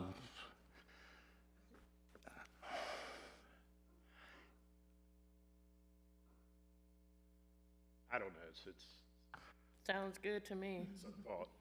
Or even a substation remodel, I don't, you know. Yeah, I mean, that could go for, we Okay. can use it Just for that. something to think about in Yeah. the future. It's pretty flexible, and when we run into, just so council knows, we also do what are called expense adjustments throughout the year, especially if we go a little bit over in one division or department, we can kind of say, well, it's kind of related here. And so when you're looking at the budget holistically, there are, you know, I call it in-house, some of our Alamo line items that this is where we make our last stand financially if things go bad. And this is one of those funds that has a large amount of discretion, but you also see just in the general fund, you may see you're like, what's this other professional services in the city manager's budget or in the non-departmental budget? What are we using that for? That is more or less, some of it is earmarked for certain professional services. The rest of it is just viewed as contingency that, you know, don't break the glass unless it's necessary. And those are funds that we rarely touch until fourth quarter of any year, if at all. I have one more question. I promise, this is probably the only night I'm going to ask questions. Go right ahead. And I might have missed this. So I think last week, we have planned for employee cost of living 5%, correct? That is correct, sir. Did I hear this right, that also that the employees are going to be hit with a 3.5% increase in premiums for their benefits? Or That did is I what's mix being, that up? that's what's being proposed to the Healthcare Committee. Okay, so my issue with that is I'm a little concerned about that because then if my Fenwick math does me right, they're going to walk off with a 1.5% pay raise. When You are doing Fenwick math. They- It's not accurate. what is, and Yeah. that's my point. Yeah. What is So, accurate so on? when we say 3.5%, that may be 3.5% of, so for instance, I'm on a healthcare plan that my per paycheck premium is like $21. I'm going to pay 3.5% more. So I'm going to So pay, it's you know, essentially another not- dime or two a pay. I don't want to say it's not that big of a hit because with some people it can be that. Oh, most definitely, but It's yeah. not as much as No. one would think when No, they it's first. just a percentage of the smaller premium, not their pay. Okay. Yes, sir. Okay, any other questions or comments at this slide? All right. Well, with that, you know, the defense rests your honor, so to speak. But, you know, I do appreciate our staff, and I think what we're going to try to do is I think in consultation with our finance department, I think Friday letter that'll go out to you folks here at the end of this week, we'll have a special budget section to say, here's kind of what we took away from our discussions tonight. That'll give all of you an opportunity to call or email me and say, hey, you know, Mr. Horn might say, dude, that wasn't what I meant. Or, you know, Steve will say, right on, 100%. I think what I want to just make sure we can maybe have a bobblehead moment here is that currently the takeaways I'm hearing is that a desire to, we still have 2 more officers in patrol.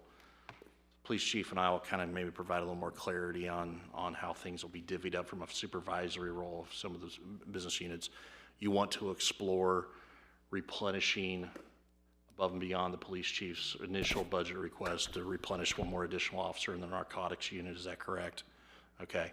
And we will throw out, I think, a few options for the use of the opioid dollars. I think we can press our luck a little bit without hitting a whammy, just a little bit more.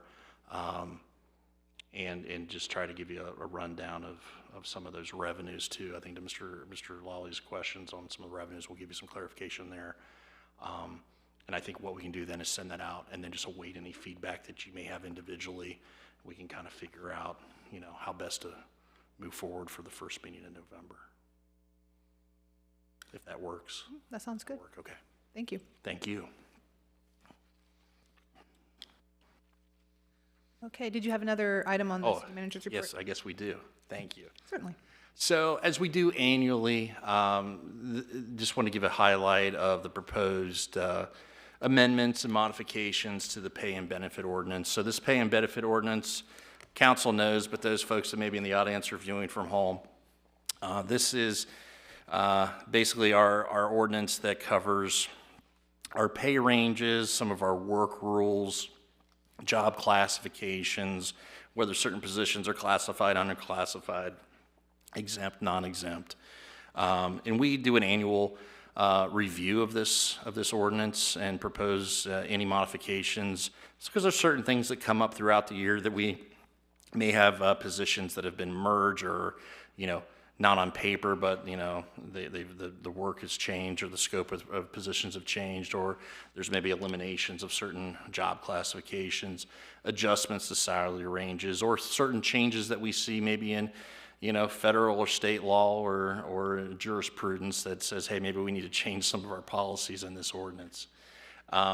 So this ordinance applies to all of our non-union employees. So what we're talking about right now is about our, a little less than 200 non-union employees.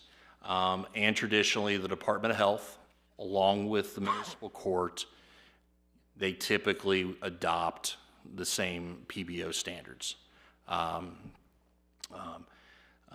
So there's one ordinance for the city, and what you'll see on the agenda, there's then a separate PBO for the health department.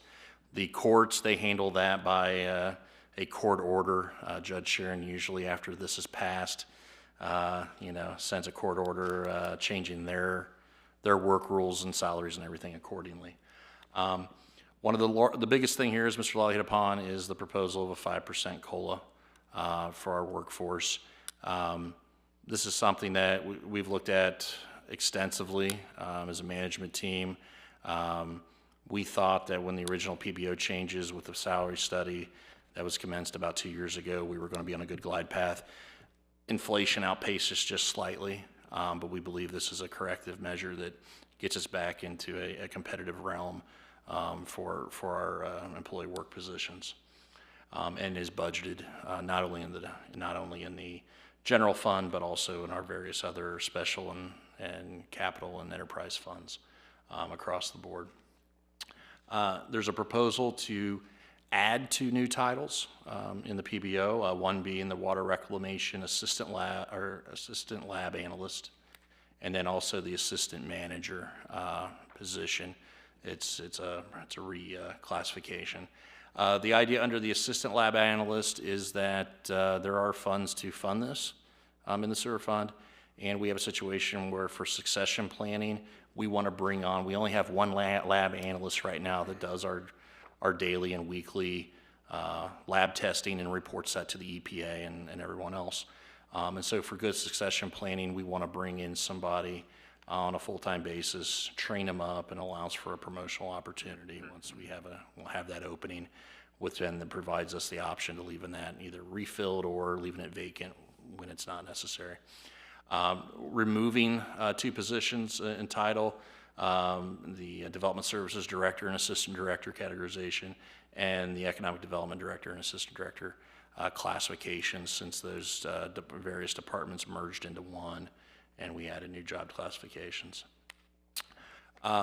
This is the next item is a housekeeping item.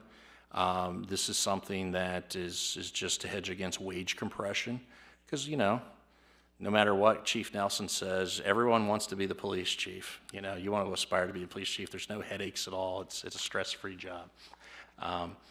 But in light of some collective bargaining agreement that have been entered into and the like, the proposal is to adjust the pay ranges for both service chiefs and their cadre of, like in case of the fire, assistant fire chief. In the case of the police division, it would be the deputy police chief positions, so that we avoid wage compression between the lower ranks and the like. So that's the thought behind that. I'm controlling this thing, so I didn't need to say next slide. There's also an adjustment, a recommendation to add a call-out pay provision for both the assistant manager at the sewer plant and the lab analyst. There are times, since we're adding these positions, there may be times where they get called out, especially emergency call-out, or something happens at the plant that, God forbid we have some sort of overflow or spill or something, we may have to do some testing or, like. And to add those positions as eligible for uniform allowance, which is just standard for the other job classifications that are in that cohort. And that's really it. It's a very modest housekeeping proposal that will be in front of you next month. Thank you. Do we have any questions or comments for this? I got just two. Yes, Mr. Lally. So the 5% pay raise for the non-union employees, does that pretty much keep us still in sync with the salary study that was done a couple of years ago? Yeah, it does. Yeah. Because what I don't want to see us do is falling back down, I think. No, that's, I know we had those discussions back in the day. The original thought on that salary study was that with the step increases that were established, we were going from like 20 steps down to, I think, 11 or 9, that we were going to keep ahead of inflation. What you're seeing is just that hangover effect of about the last 24 months of inflation after we implemented this. So this is hoped to get us right where we wanted to be in that competitive zone. My next question is if you go back a slide. Yes, sir. In the adjustment sections 1C1 for the police, Yep. for the chiefs. So the fire chiefs, I know they had the Me Too clause in their, does this get rid of the Me Too clause? It would modify the Me Too clause in terms of the salary range. And The remainder of the Me Too clause would stay in place, like for things like longevity or them holiday or- banking, those kinds of things. Okay, so them or the police chiefs, the deputy chiefs, they're not affected negatively by this at all? No, it's one of those things, this change, we wouldn't see, like for the fire chief position, we wouldn't see a 10% increase, then a 7, and then 7. It would be an adjustment now, and then the standard steps that are afforded all the PBO employees. But all the other Me Too, what we call the Me Too clause stuff would stay. Avoid the compression? We think, I would say, Mr. Lawley, that we probably are looking at one more adjustment, probably, whether that's for the 26, but it'll probably be for 27, one final adjustment. Where I'm going with this is we certainly want people to take promotional exams. And sometimes what happens is, oh my God, why should I promote into deputy chief? I can stay as a lieutenant and make overtime and make more than the deputy chief. So that's what I want to make sure we avoid. So we keep that succession plan going, where it's the incentive is we want the best people in those leadership positions. So you got to make it, I guess, for the lack of a better term, you got to make it worthwhile. And I hope we're not losing that. No, that's, when we look at, especially our PBO employees that supervise or manage union labor that we have, that's one of the first things the PBO committee is looking at annually is we got to worry about, wage compression creep, and to see how we can, not run into the issues that Mr. Lawley raised in terms of promotional opportunities and the like. Okay. All right, thank you. Any other questions or comments at this time? Okay, hearing none, we will move forward. At this time, what I'd like to do is take about a 10-minute recess. It's 7:10 now, 7:11 now. We'll come back and meet back at 7:21. Thank you.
All right, thank you very much. We good, Scott? Yes, okay, wonderful. All right, so the next item on our agenda this evening is the consent agenda. While the consent agenda is generally for consensus items, do any council members wish to remove anything from the consent agenda this evening to the motion agenda? Seeing none, we will continue. Mrs. Skank, please present the consent agenda. For consideration this evening, we have the approval of the city council minutes for October 1st, 2024. To receive and file the following board and commission minutes, the Board of Health from September 10th, 2024. To confirm the promotional appointment of Jace Barker to the position of equipment operator in the Department of Public Works and Utilities, Division of Sewer Maintenance. And to confirm the appointment of Tracy Jenkins to the position of grant and project coordinator. Thank you, Mrs. Skank. Is there a motion to approve the consent agenda? Motion. Is there a second? Second. It has been properly moved and seconded to accept the consent agenda. We will proceed to vote. Mrs. Skank, please call the roll. Mrs. Carter? Yes. Mr. West? Yes. Mr. Horn? Yes. Mayor Slanka? Yes. Mr. Lawley? Yes. The yeses have it. Motion passes. The next agenda item is the motion agenda. We have one item this evening. Mrs. Skank, please present item A on the motion agenda. To authorize the city manager to enter into a contract with Phoenix Fabricators and Erectors for the construction of a new water storage tank next to the existing Manchester Water Storage Tower at an amount not to exceed $9,396,906. Thank you, Mrs. Skank. Mr. Cahal, do you have anything to add? Mayor, members of council, as you're aware, this has been a long time planned improvement to our water distribution system. So this would be a second tower constructed there. They're off of Manchester at the northeast end of town. That will provide us a little bit more per EPA recommendations, allow us a little more than about 24 hours worth of gravity-fed water supply and pressure in the event of any catastrophic issues. The price actually came in below what our engineers and DFLON estimates were, so we know that this price can be comfortably absorbed by our water system, and I'm happy to answer any questions you might have. Thank you very much. Do I have a motion to approve item A to authorize a contract with Phoenix Fabricators and Erectors? Motion. Is there a second? Second. Having been properly moved and seconded, is there any discussion? Hearing none, we will proceed to vote. Mrs. Skank, please call the roll. Mr. West? Yes. Mr. Horn? Yes. Mayor Slanka? Yes. Mrs. Carter? Yes. Mr. Lawley? Yes. The yeses have it, and the motion passes. That concludes the motion agenda. The next agenda item is legislation. We have 3 items of legislation this evening. Law Director, Mr. Ben Yoder, the legislation, please. Thank you, Mayor, members of council. First ordinance is number O-2024-76, an ordinance establishing a procedure for and authorizing an extension of a contract with Medi-Account Management, Inc. for EMS billing services and declaring an emergency. Thank you, Mr. Yoder. Mr. Cahal, do you have anything to add? No, Your Honor. Thank you very much. Is there a motion to approve the ordinance? Motion. Is there a second? Second. It has been properly moved and seconded. Is there any discussion? Okay, this is a second reading emergency. So is there, we will proceed to vote. Mrs. Skank, please call the roll. Mayor Slanka? Yes. Mr. Lawley? Yes. Mrs. Carter? Yes. Mr. West? Yes. Mr. Horn? Yes. The yeses have it. The legislation passes. Mr. Yoder, the next legislation item, please. Second item is ordinance number O-2024-77, an ordinance authorizing the purchase of furnishings for new fire stations 82 and 83 from Friends Office and declaring an emergency. Thank you, Mr. Yoder. Mr. Cahal, the staff report, please. Yes, before you, members of council, is legislation that will authorize the purchase of furnishings for our first 2 fire stations that will be coming online.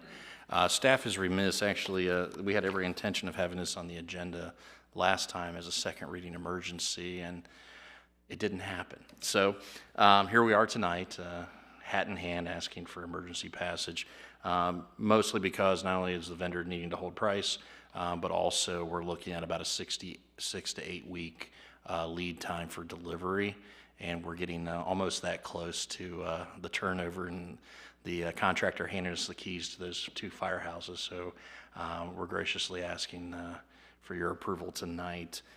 This is all within budget and within the parameters the funding for the fire stations. I'm happy to answer any questions you might have. Thank you. Is there a motion to approve the ordinance? Motion? Is there a second? Second? It has been properly moved and seconded. Is there any discussion?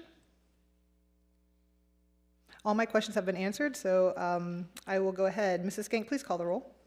Mr. Lawley, Yes. Mrs. Carter, Yes. Mr. West, Yes. Mr. Horn, Yes. Mayor Slanka. Yes. The yeses have it, and the legislation passes. Mr. Yoder, the last legislation item, please. The third item is ordinance number O-2024-78, an ordinance establishing a procedure for and authorizing a contract with Polydyne, Inc. for the purchase of polymer for use at the water reclamation facility for the year 2025. This is just a first reading. Thank you very much. Mr. Cahill, the staff report, please. Before you is legislation that would authorize the purchase of polymer for the sewer plant's operations. This polymer is an additive that we put into our process as a dewatering agent to help with our sludge management and to ensure that at the end of our processes that we have a sludge product that is sufficiently processed and also dry enough when we go through our various stages of processing that we aren't looking at any retreatment needs. Thank you. As this is a first reading, there is no action on this item today. However, is there any discussion?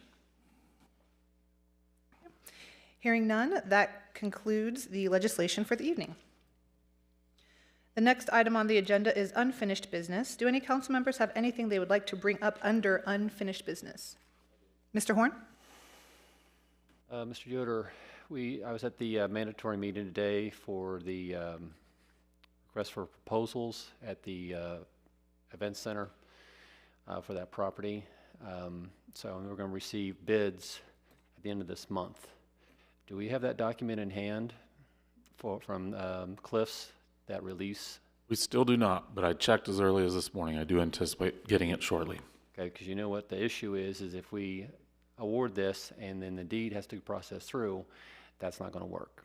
Yep, we're on it. Okay, thank you.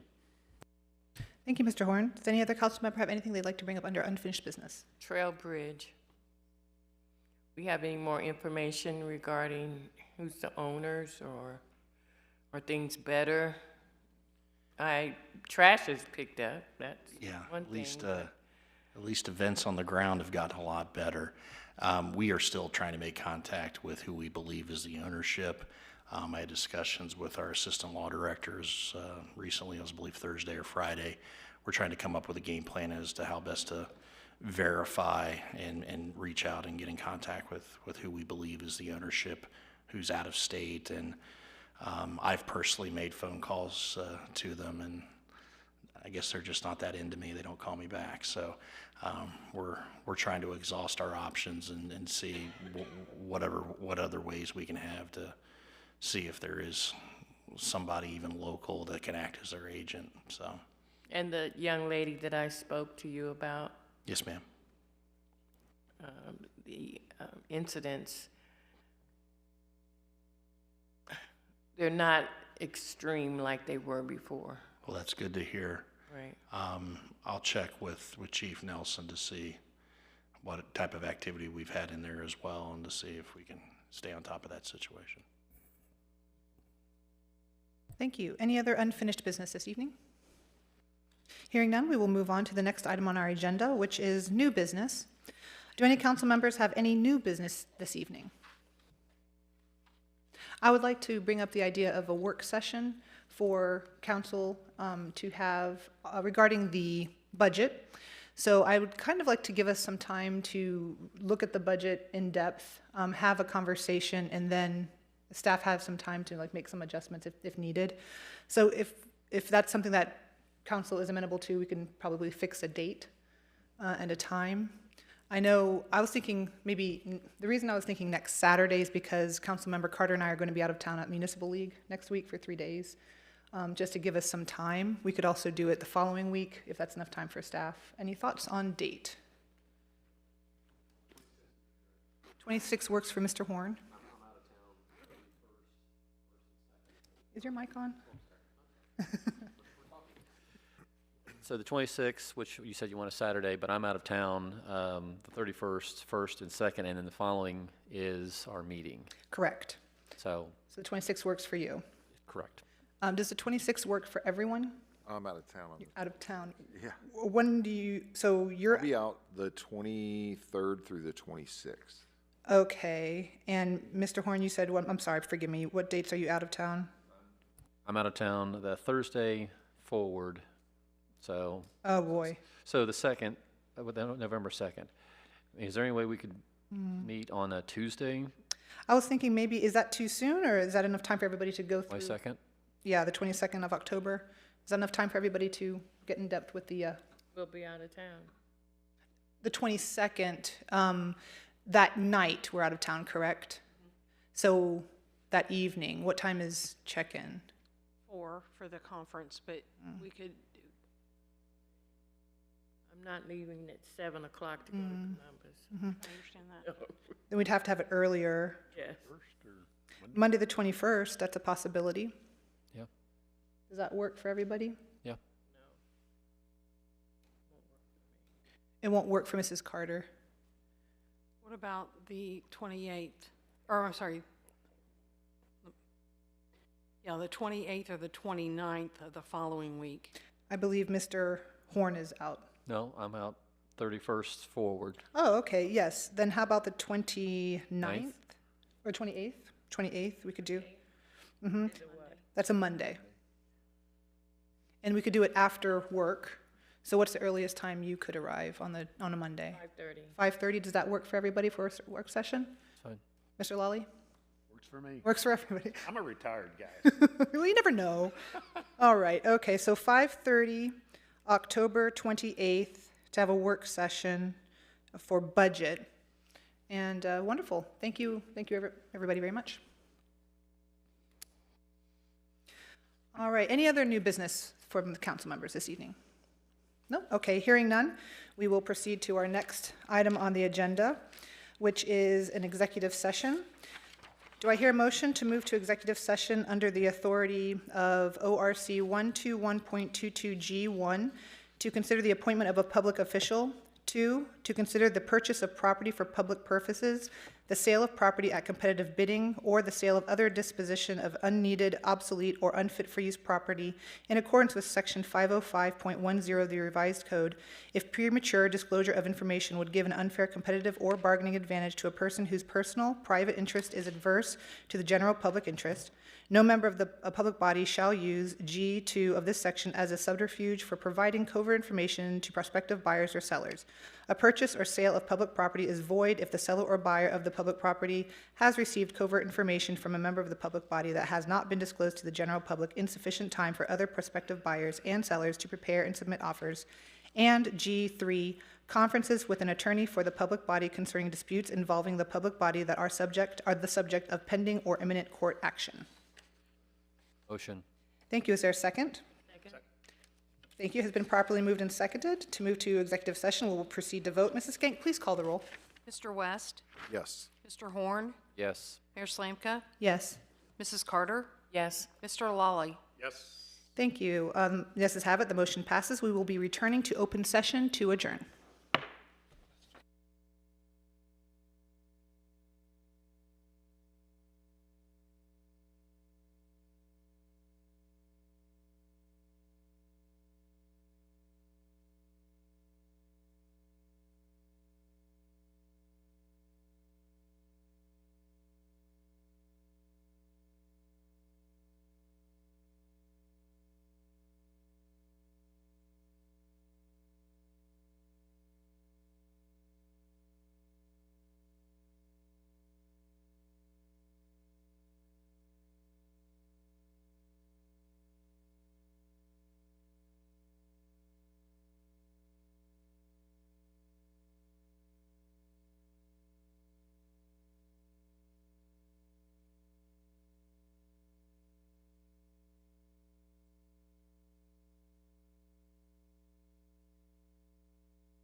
Motion? And do we have a second? Second. It has been properly moved and seconded to return to open session. We will proceed to vote. Mrs. Skank, please call the roll. Mr. West? Yes. Mr. Horn? Yes. Mayor Slanka? Yes. Mrs. Carter? Yes. Mr. Lawley? Yes. The ayes have it. We will now return to open session. We have boards and commissions appointments. Do we have a motion to appoint Paul Lawley to the Architectural Review Board, the Library Board, and the Tax Incentive Review Board? Motion. Is there a second? Second? It has been properly moved and seconded. Is there any discussion? Seeing none, we will proceed to vote. Mrs. Skank, please call the roll. Mr. Horn? Yes. Mayor Slanka? Yes. Mr. Lawley? Abstain? Mrs. Carter?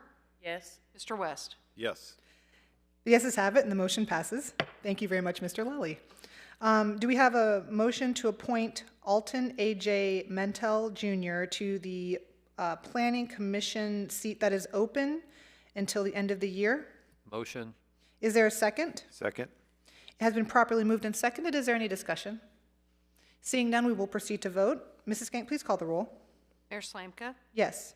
Mr. Lawley? Yes. Mrs. Carter? Yes. Mr. West? Yes. Mr. Horn? Yes. The yeses have it. The motion passes.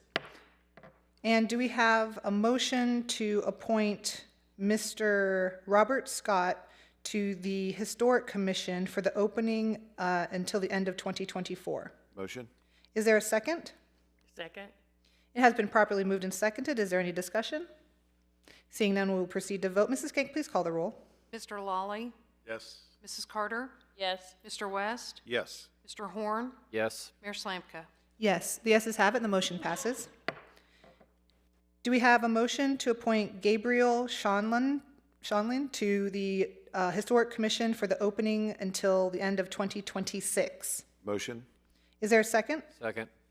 It has been properly moved and seconded. Is there any discussion? Seeing none, we will proceed to vote. Mrs. Skank, please call the roll. Mrs. Carter? Yes. Mr. West? Yes. Mr. Horn? Yes. Mayor Slanka? Yes. Mr. Lawley? Yes. The yeses have it, and the motion passes. Congratulations and thank you to all of our new boards and commission members. This concludes our regular city council meeting for the city of Middletown, Ohio, Tuesday, October 15th, 2024.